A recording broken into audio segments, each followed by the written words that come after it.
Assalamualaikum warahmatullahi taala wabarakatuh. Waalaikumsalam warahmatullahi wabarakatuh.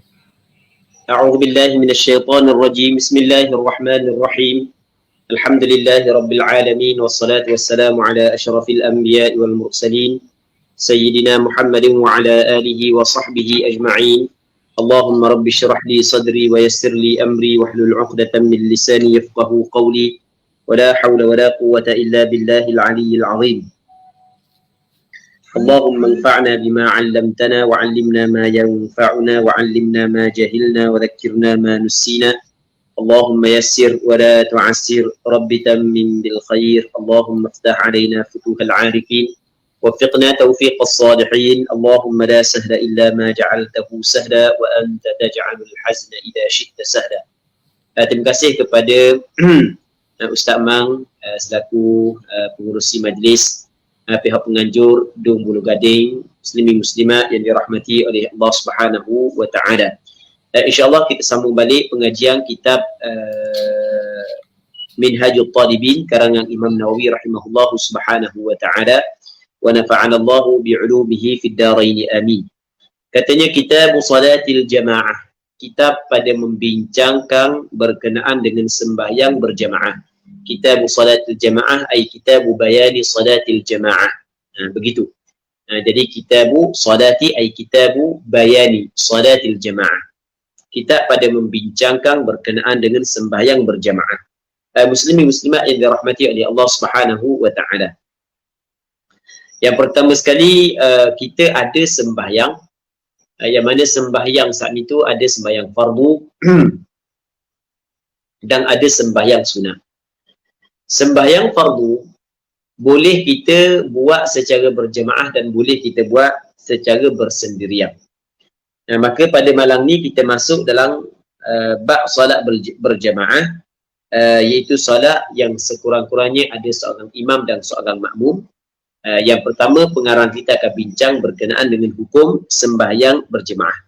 Hiya fil faraidi ghairal jumu'ati sunnatun muakkadah.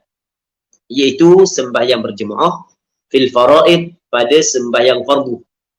Tapi sembahyang fardu pun ghairal jumu'ah, selain daripada sembahyang Jumaat. Jadi sembahyang berjemaah nisbah kepada sembahyang fardu 5 waktu, tolak sembahyang Jumaat sunnatun muakkadatun. Itu dipanggil khabar bagi hiya. Hukum dia adalah sunnah. Sunnah ni adalah perkara yang dituntut kepada kita agar kita melakukannya, namun tuntutannya bukanlah tuntutan yang putus dengan maksud kalau kita buat dapat pahala, tapi kalau kita tinggal tidaklah berdosa. Sunnah muakkadah, maksud muakkadah maksudnya adalah sunnah yang amat kuat dituntut oleh syarak. Sunnah yang amat kuat dituntut oleh syarak. Baik, itu maksud sunnatun muakkadah. Waqilah, dan kata qil, kata sebahagian daripada ulama. Ini perkataan Imam Rafi'i yang Imam Nawawi muatkan dalam kitab Minhajul Talibin. Jadi kata qil fardu kifayatil lirrijal. Sembahyang berjamaah adalah fardu kifayah. Fardu maksudnya kewajipan, kifayah mencukupi. Maksudnya kalau ada orang lelaki buat di tempat yang tertentu, maka gugur dah tuntutan kepada orang lelaki yang lain. Itu maksud fardu kifayah. Tetapi kalau tak ada seorang buat, maka dosa habis licin.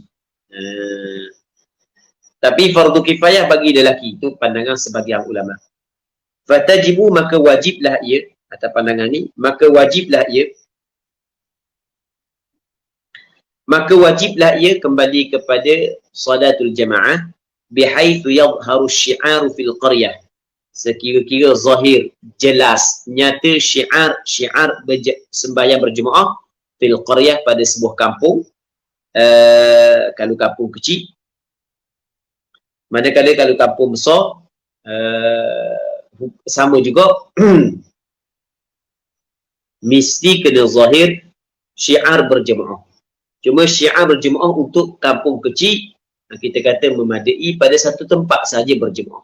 Tetapi untuk kampung yang besar Dia tidak memadai pada satu tempat, bahkan mesti kena buat pada 2-3 tempat sesuai dengan zahirnya syiar berjemaah. Kalau 2 tempat untuk kampung besar zahir dah nampak dah jelas dah syiar dia, maka cukup. Kalau tak cukup lagi, buat 3 tempat. Kalau dah cukup lagi, buat 4 tempat. Tengoklah. Baik. Katanya fa in imtana'u.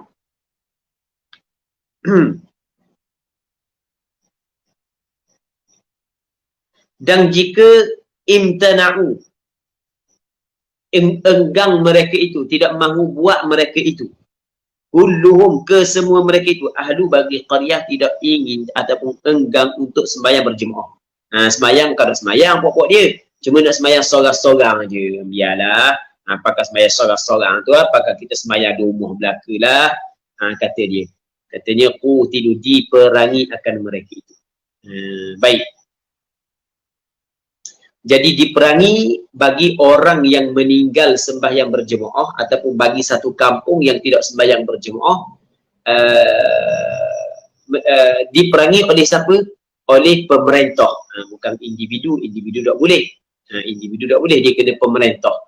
Ni antara tanggungjawab pemerintah. Jadi sebenarnya tanggungjawab pemerintah cukup besar. Antaranya kena perhati mana-mana kampung hak yang orang lelaki Islam ada, mesti kena mereka buat berjemaah.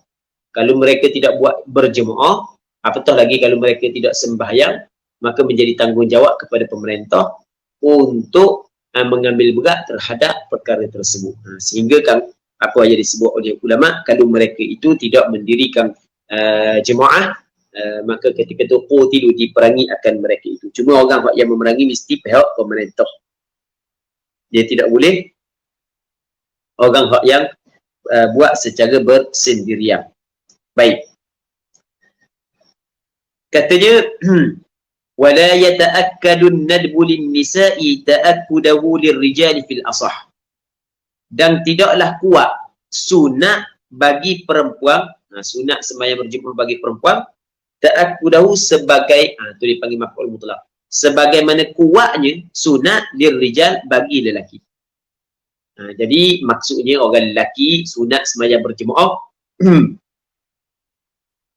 orang puang sunat sembahyang berjemaah. Tetapi tuntutan kepada lelaki untuk sembahyang jemaah kuat berbanding dengan tuntutan kepada perempuan sembahyang berjemaah. Dia sembahyang berjemaah, satu sembahyang di masjid, satu. Ini bukan kita nak bincang sembahyang di masjid ni. Kita nak bincang sembahyang berjemaah. Sebagaimana disunatkan lelaki sembahyang berjemaah, begitu juga disunatkan kepada perempuan sembahyang berjemaah.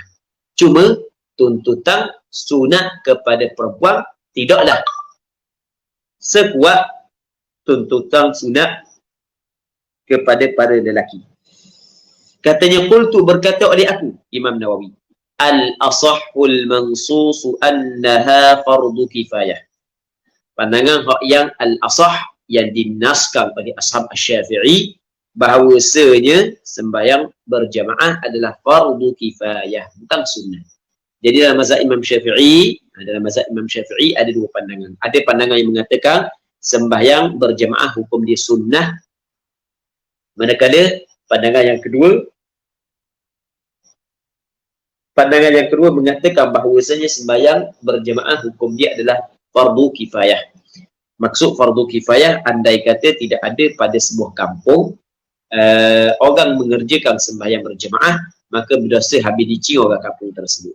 Tapi kalau ada dah orang buat sembahyang berjemaah, jadi orang lain sembahyang seorang-seorang lagi, maka gugur dah tuntutan kepada orang yang tidak buat, ada berdosa dah. Ada berdosa dah, tapi tak boleh pahala pun buat dia. Tak boleh pahala, orang buat ni je lah. Baik. Wa qila aid, dan kata qil aid bukan fardu kifayah, bukan fardu aid. Diwajibkan kepada setiap lelaki yang mampu, yang tidak ada sebarang keuzuran, menghadirkan diri pada sembahyang berjemaah. Kalau dia tidak hadir, maka dia telah melakukan perkara yang haram. Adakah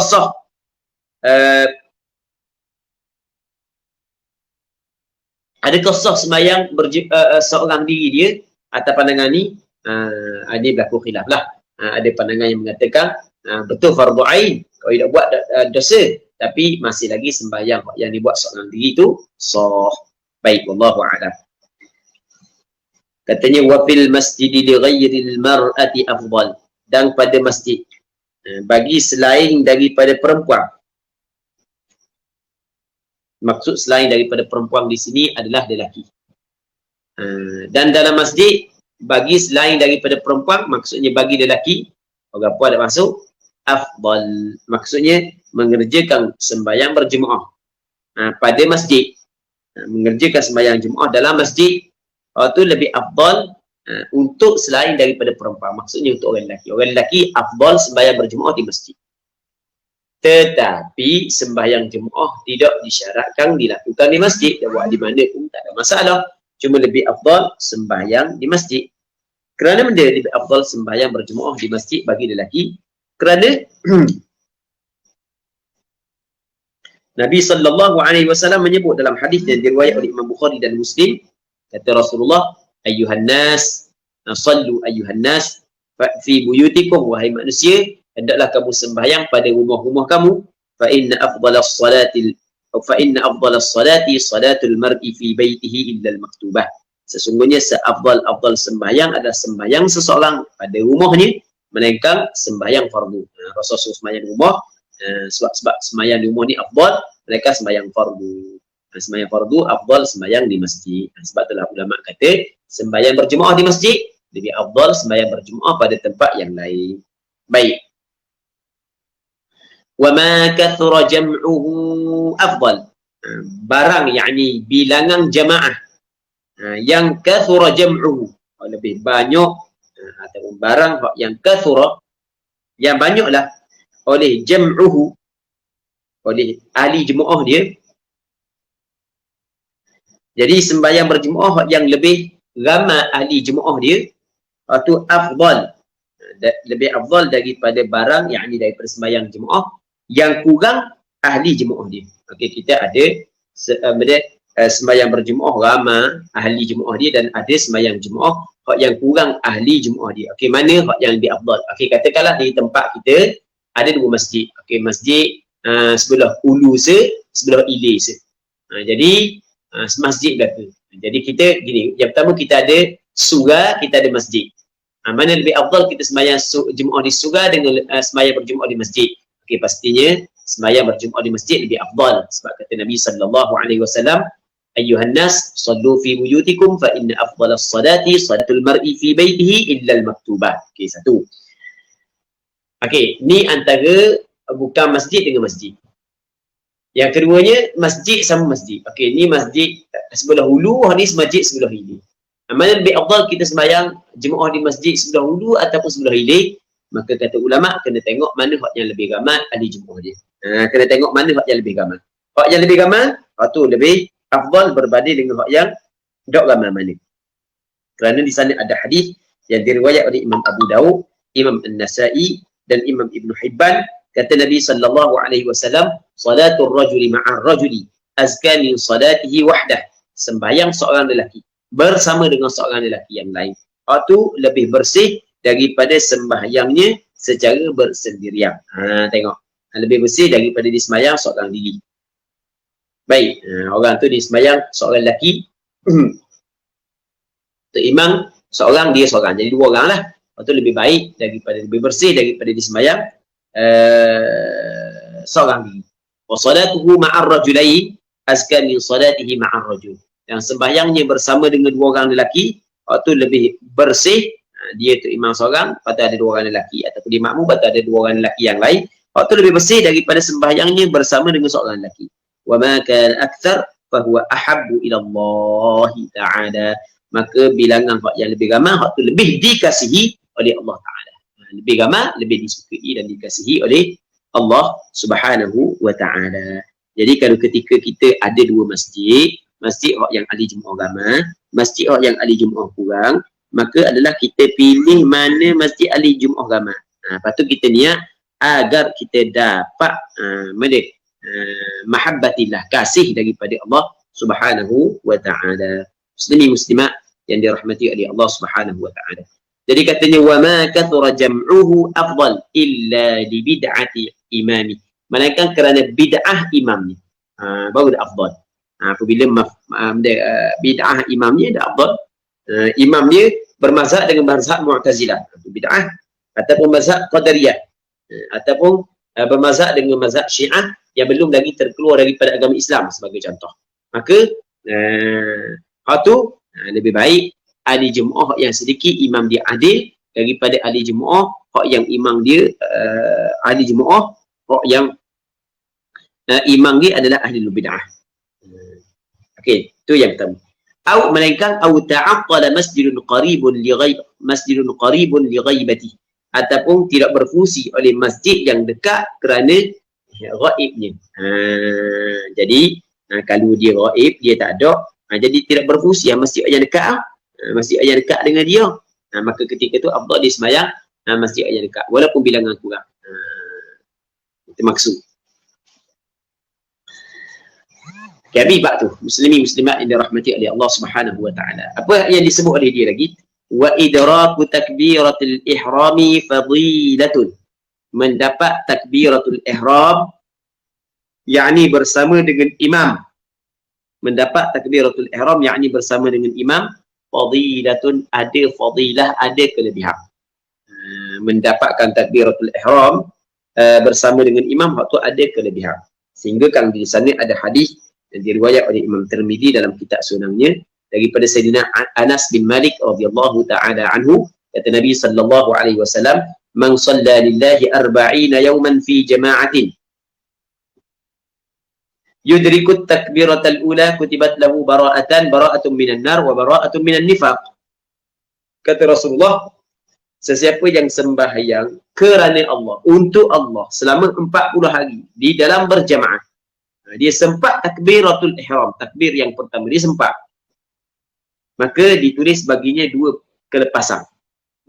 Dua kelepasan. Yang pertamanya lepas daripada bara'atun minan nar, lepas daripada neraka, wa bara'atun minan nifaq, dan yang keduanya lepas daripada sifat munafiq.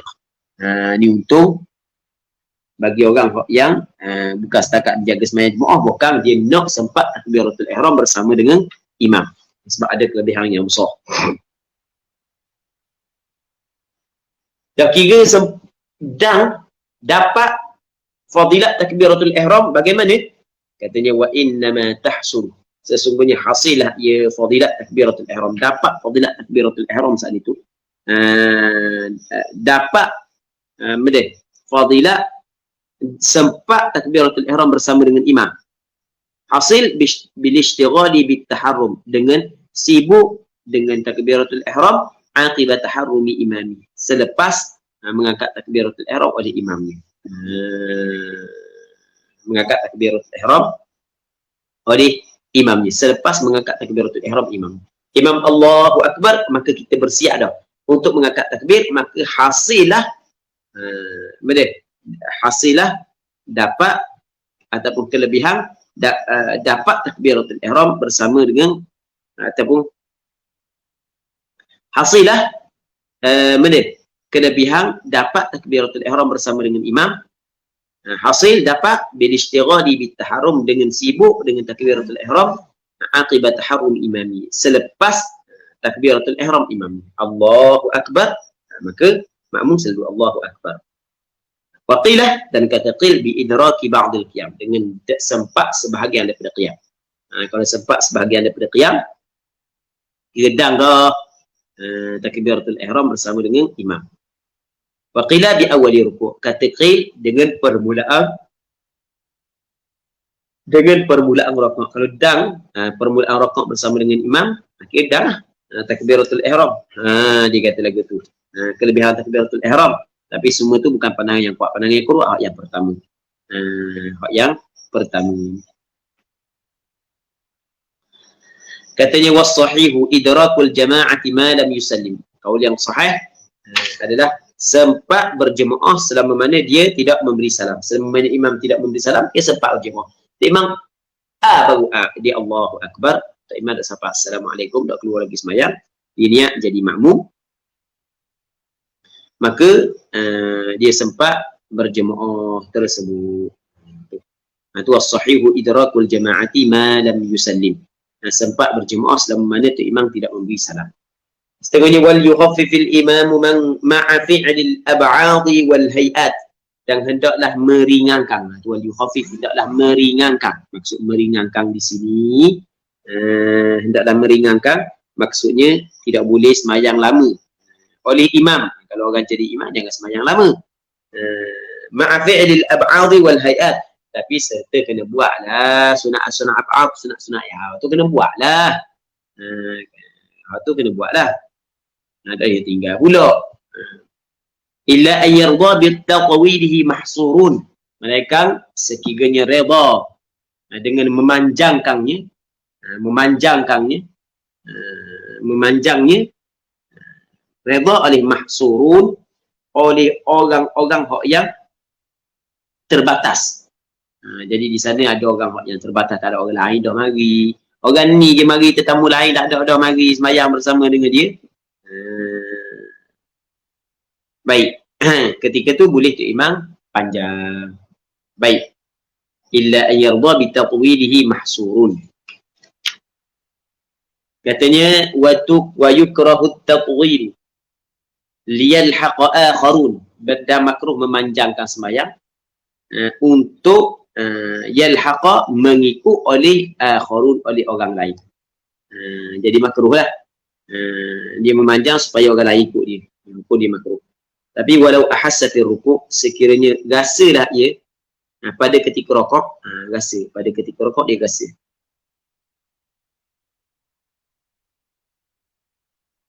Dia rasa dia tidak sampai lagi. Awit tasyahudil akhir, ataupun dia rasa pada tasyahud akhir bidakhilin, dengan orang yang masuk. Tengok-tengok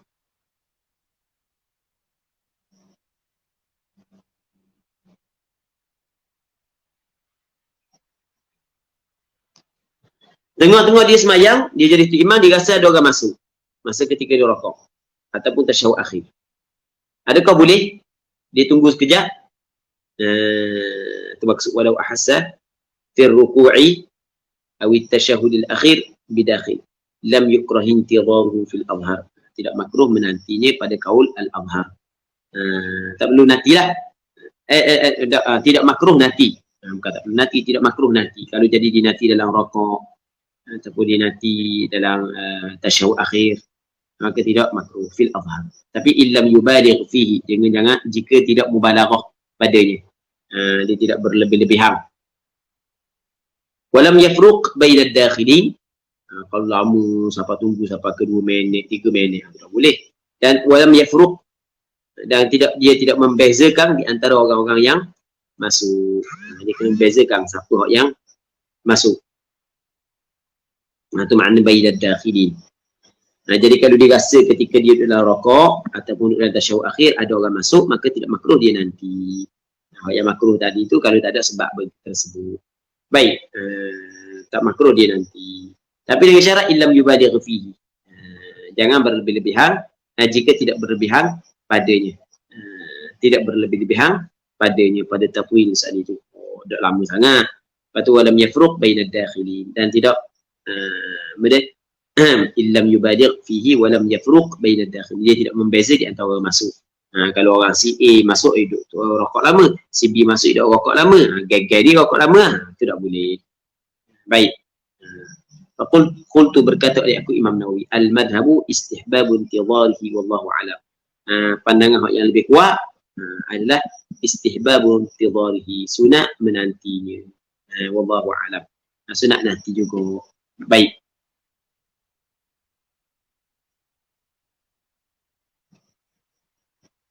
Jadi madhab adalah sunat menantinya, tapi dengan syarat-syarat tersebut tadilah. Dengan syarat-syarat ni. Katanya wala yang tadhiru fi ghairiha, dan tidak boleh menantilah imam pada selain daripada keduanya. Selain daripada keduanya ad-dakhilin. Dia tidak masuk pada selain daripada keduanya. Pada dah. Dia tidak menanti pada selain daripada keduanya rukuk dan tasyahud akhir. Waktu tidak menantilah ia pada selain daripada keduanya. Imam tu tidak nanti makmum pada selain daripada keduanya. Selain daripada rukuk dan tasyahud akhir, dia tidak nantilah pada tempat lain. Nanti situ je. Dia tidak nanti pada ghairihima, pada selain daripadanya, selain daripada kedua, selain daripada rakaat dan tasyahud akhir.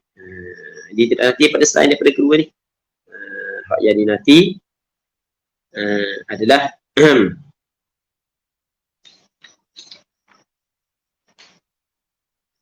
dinanti pada rakaat dan tasyahud akhir. Sebab nanti pada rakaat supaya makmum dapat rakaat, nanti pada tasyahud akhir supaya makmum tu sempat berjemaah bersama dengan imam. Sebab kalau tu imam bagi salah dah baru sampai, aku dah jadi dah. Dah jadi jemaah dah. Baik, katanya wa yusannu lil musalli wahdahu wa kadza jama'atan fil asahi i'adatuha ma'a jama'atin yudrikuha. Disunatkan bagi orang yang sembahyang seorang diri wahdahu, satunya. Wa kadza jama'atan fil asah, sama juga orang yang sembahyang berjemaah mengikut kaul yang asah. Disunatkan i'adatuha, mengiadahkannya sembahyang ma'a jama'atin yudrikuha, bersama dengan jemaah. Baik, disunat bagi orang sembahyang seorang diri, sama juga orang yang sembahyang berjemaah, dia kena mengulangi, sunat dia mengulangi sembahyang bersama dengan jemaah yang dia mendapati la musalli dia akan jemaah. Dia mendapati ada dia kalau dia disunatkan bagi orang sembahyang seorang diri, sama juga orang yang sembahyang berjemaah mengikut oleh asar mengulangi sembahyang bersama dengan jemaah yang dia dah sembahyang sekali lagi. Ini panggil sembahyang mu'adah. Hukum dia adalah sunat. Tapi wa farduhul ula fil jadid, dan fardunya adalah al-ula, hak yang pertama. Itu fardunya hak yang pertama. Maksudnya kalau buat dua kali, yang pertama sembahyang hak yang zuhur, yang keduanya dia sembahyang mu'adah. Maka fardu dia hak mana fardu dia? Yang pertama kau yang kedua. Fardunya adalah farduhu wa farduhu al-ula, hak yang pertama. Fil jadid, mengikut kaul yang jadid. Jadi fardunya hak yang pertama, bukan hak yang kedua. Jadi kalau hak yang kedua terbatal, maka kalau tidak buat sekalipun selesai dah. Gitu. Tidak buat sekalipun. Katanya wa yusannu lil musalli wahdahu, disunatkan bagi orang yang sembahyang seorang diri, wa kadza jama'atan fil asah i'adatuha ma'a jama'atin yudrikuha. Apa tu? Wa fardu al-ula fil jadid. Fardunya hak yang pertama. Yang kedua bukan fardu. Yang kedua sunat. Lepas tu walaupun hak yang kedua sunat, katanya wal asahu annahu yanwi bithaniyati al-fard. Kalau yang asah bahawa dia kena berniat dengan yang kedua saat itu fardu. Jadi kalau asah dia berniat dengan hak yang kedua, al-fard. Jadi walaupun jatuh sunat, tapi niat tetap niat al-fard.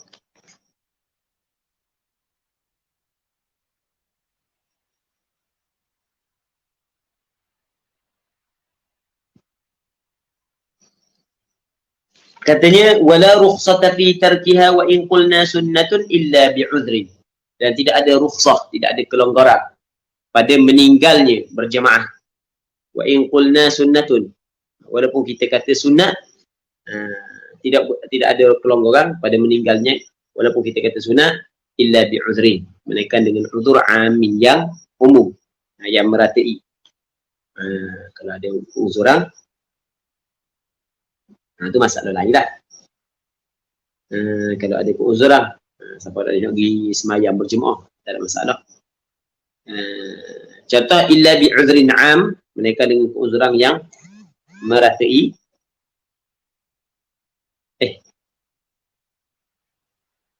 Ajalah. Uzur yang umum, contoh ke matarin, seperti matar hujan, aurihin 'asif, ataupun angin yang kuat bilai, pada malam hari. Maka ketika ni barulah duduk berjemaah. Wa kadza wahalun syadidun 'ala sahih, seperti ini juga wahal, seluk yang bersangatan di atas kaul yang sahih. Jadi dia termasuk dalam keuzuran juga. Au khas, ataupun keuzuran yang khusus.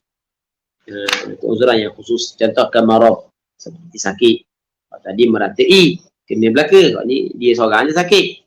Waharin dan panas. Wabardin dan sejuk. Syadidah yang bersangatan kedua-duanya. Ni dia menggugurkan tuntutan untuk berjemaah. Waju'in wa 'atashin zahirain, dan lapar dahaga yang nyata kedua-duanya.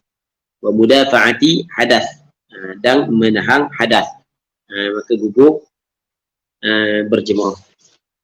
Wa khawfi zalimin ala nafsin aw mal, dan takut orang yang zalim mudarat atas diri ataupun atas harta. Ada orang nak buat ke dia, nak bunuh dia ke, nak katak dia ke, ataupun nak ambil harta dia, maka gugur tuntutan berjemaah.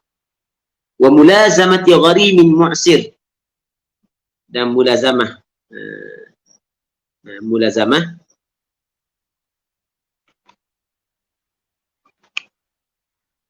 mulazamah gharim,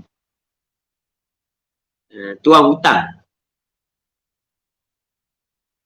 Kejap, mulazamah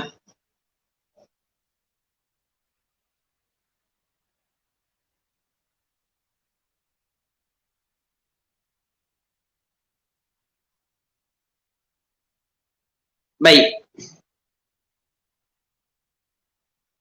Di mulazamah ni duduk pergi tekang semua, nok semua. Tapi orang yang gharim, orang yang berhutang saat ni itu adalah mu'sir. Orang yang susah lah, tak ada benda yang boleh dia bayar. Maka ketika tu gugur tuntutan sembahyang berjemaah. Wa 'uqubatin yurja tarkuha in taghayyaba ayyaman, dan uqubah, hukuman yang diharapkan tarkuha, ditinggal akan hukuman tersebut. Hukuman ada tapi diharapkan ditinggal akan hukuman in taghayyaba ayyama, jika ghaiblah ia beberapa hari. Kalau ghaib beberapa hari, maka hukuman dia akan dipermudahkan. Kalau dia ghaib beberapa hari, maka hukuman dia diharap tak kena hukuman dia cara dah main 2-3 hari dah. Dan dia orang nak cari, maka bila orang nak cari, maka gugur daripada dia hadir sembahyang Jumaat, sembahyang berjemaah. Baik. Wa uryin, dan bertelanjang, keuzuran iaitu bertelanjang, tak ada pakaian, maka gugurlah tuntutan sembahyang berjemaah. Wa ta'ahhubi li safarin ma'rufqatin tarhal, dan bersiap untuk permusafiran bersama dengan teman-temannya yang akan berpindah, yang akan berangkat. Jadi kalau tebang-tebang, cakap kita kalau tebang-tebang di hadis sembahyang berjemaah di masjid, maka akan tinggal dengan teman-teman yang nak pergi bermusafir saat ni tu. Baik. Maka ketika itu tak ada masalah ditinggal berjemaah.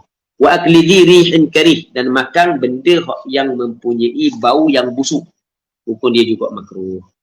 Wa huduri qaribin muhtadar, dan hadir qarib, keluarga terdekat, muhtadar yang nak mati leda. Jadi dia duduk berada di samping keluarga terdekat nak mati leda, nak jaga dia. Baik. Maka gugur juga tuntutan berjemaah. Au marid, ataupun sakit, bila muta'ahid, tanpa ada orang yang jaga, melainkan dia je, maka ketika tu boleh gugur tuntutan sembahyang berjemaah. Au ya'nasu bihi, ataupun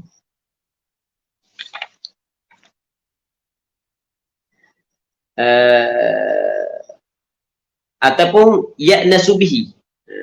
Jadi ya'nasu bihi ni maksudnya seronoklah orang yang sakit dengannya saat ni tu. Tak cara pun, tapi orang sakit saat itu seronok, jadi lega sikit dia mari, maka ketika tu gugur tuntutan sembahyang berjemaah bagi dia. Gugur tuntutan. Kalau dia buat tak ada masalah, boleh ada. Cuma kata maksudnya gugur tuntutan kalau ada benda-benda ni. Ini termasuk dalam keuzuran yang menggugurkan sembahyang berjemaah. Baik. Awiyat nasubi. Setengahnya faslun fi sifatil a'immah. Allah subhanahu wa ta'ala a'la wa a'lam. Okay, kita dengar soalan sekejap. Kita cuba jawab soalan kalau sekiranya ada.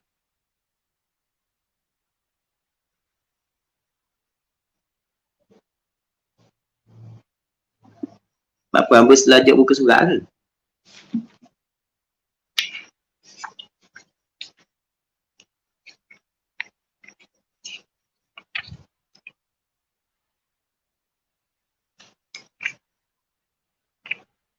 Dah sedar dah rasanya.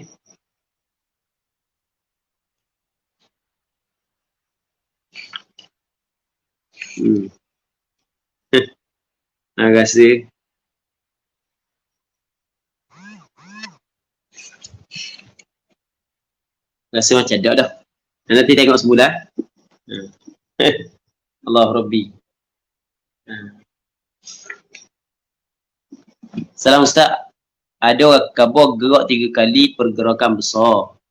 Batal pada kaul mu'tamad, namun ada kaul yang kata kalau untuk hajat dan masih nampak lagi yang dia tu solat tak batal walaupun lebih sekali pun asalkan tak melampau. Betul ke?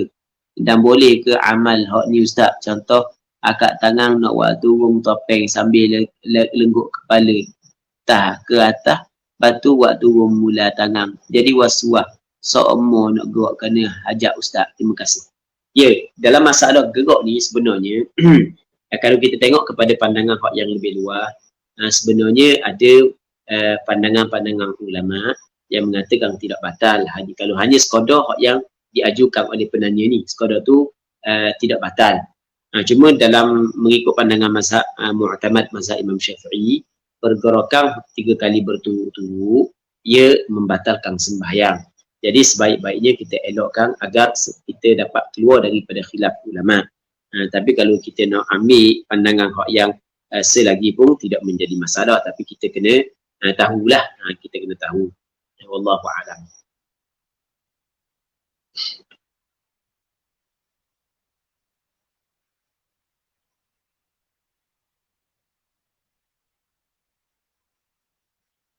Solat sunat rawatib jika buat ganjil atau bertentangan bilangan rakaat yang muakkad ataupun ghairu muakkad ada qasah. Dia sembahyang sunat rawatib, dia 2 rakaat. Kalau orang buat serakaat, jadi sembahyang tersebut. Dia tidak bertukar kepada sunat mutlak. Ia tak jadi. Sebab sekarang ni apabila dia niat sembahyang sunat rawatib, mesti dibuat 2 rakaat. Tiba-tiba dibuat 1 rakaat dengan sengaja, maka perbuatan dia sadar. Sembahyang sunat rawatib 2 rakaat. Maka apabila dia niat sunat rawatib, tiba dia buat 1 rakaat, sengaja buat lagu tu, maka perbuatan tersebut adalah sadar. Wallahu a'lam.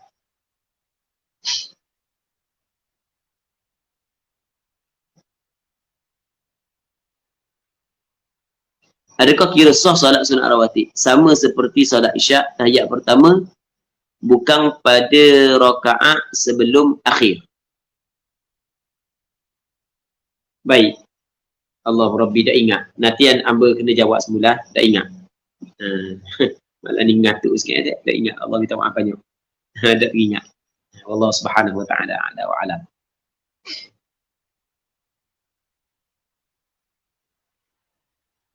Soalannya, terhasil salat sunat wuduk dengan apa-apa saja salat seperti wuduk selepas wuduk. Adakah itu terhasil pahala salat sunat tersebut? Perlu niatkan, contoh aku nak salat fardhu zuhur dan salat sunat wuduk.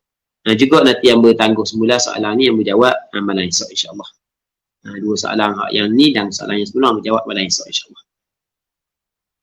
Salat sunat taubat dalam golongan yang mana? Sebab yang terdahulu atau yang terkemudian? Salat sunat taubat dia dalam golongan yang mana? Juga cuba anak cuba jawab esok insya-Allah. Dah ingat juga. Adakah maksud dikira sempat berjemaah sebelum imam beri salam tu dia dapat pahala penuh berjemaah iaitu 27 kali ganda atau macam mana? Ya. Apabila dia sempat berjemaah bersama dengan imam, Allahu Akbar, tu imam dah beri salam lagi, dah sebetul imam bagi salam, dia tetap dapat 27. Sebab pahala 27 untuk orang yang sembahyang berjemaah. Cuma 27 bagi orang yang sempat daripada awal. Lain daripada 27 orang yang sempat kemudian. Contoh kita kata 27 sama 27. Cuma hak yang mari awal saat itu 27 besar. Hak mari lewat 27 kecil. Gitulah. Tetap 27. Sebab dikira sembahyang berjemaah kan. Maka dimasuk dalam hadis salatul jama'ati afdalu min salatil fardhi bi 27 darajah.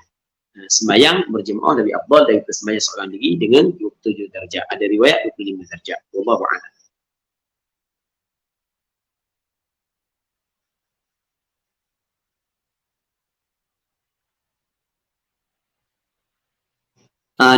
Dah Ustaz. Benda dah ha? Adalah kau dah.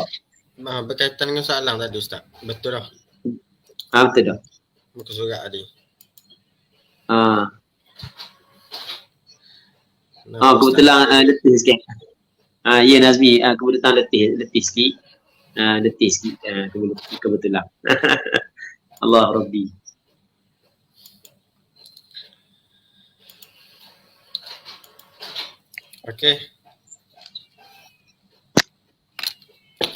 Okey, terima kasih diucapkan kepada Al-Fadil Ustaz di atas Sama. talaki kita pada malam ini dan juga telah menjawab soalan-soalan yang telah ditanya. InsyaAllah yang mana dah jawab lagi tu boleh tanya pula malam esok. InsyaAllah. InsyaAllah. Jadi sebelum kita akhiri, nak minta Ustaz baca doa sikit Ustaz. Bismillah wassalatu wassalamu ala Rasulillah wa ala alihi wa sahbihi wa man wala. Allahumma anfa'na bima 'allamtana wa 'allimna ma yanfa'una wa 'allimna ma jahilna wa dhakkirna ma nussina. Allahumma la tu'akhidhna bima fa'ala as-sufaha'u minna. ربنا ولا تحمل علينا إصرا كما حملته على الذين من قبلنا ربنا ولا تحملنا ما لا طاقة لنا به واعف عنا واغفر لنا وارحمنا أنت مولانا فانصرنا على القوم الكافرين وصلى الله على سيدنا محمد وعلى آله وصحبه أجمعين والحمد لله رب العالمين. Amin amin ya rabbal alamin. Sekali lagi majlis mengucapkan jutaan terima kasih kepada Al-Fadil Ustaz. Sebenarnya Ustaz tadi ngejar juga balik untuk mengadakan kelas ni. Kita start lambat tadi pun Ustaz ada dalam kereta. Jadi sama-samalah kita doa semoga Allah beri kekuatan, kesihatan kepada Al-Fadil Ustaz untuk Amin. terus memberi terus menyebarkan ilmu kepada masyarakat insya-Allah. Jadi tanpa melengahkan masa silap. Jadi dengan ini marilah sama-sama kita tangguh pertemuan kita pada malam ini dengan tasbih kafarah dan suratul As. Subhanallah.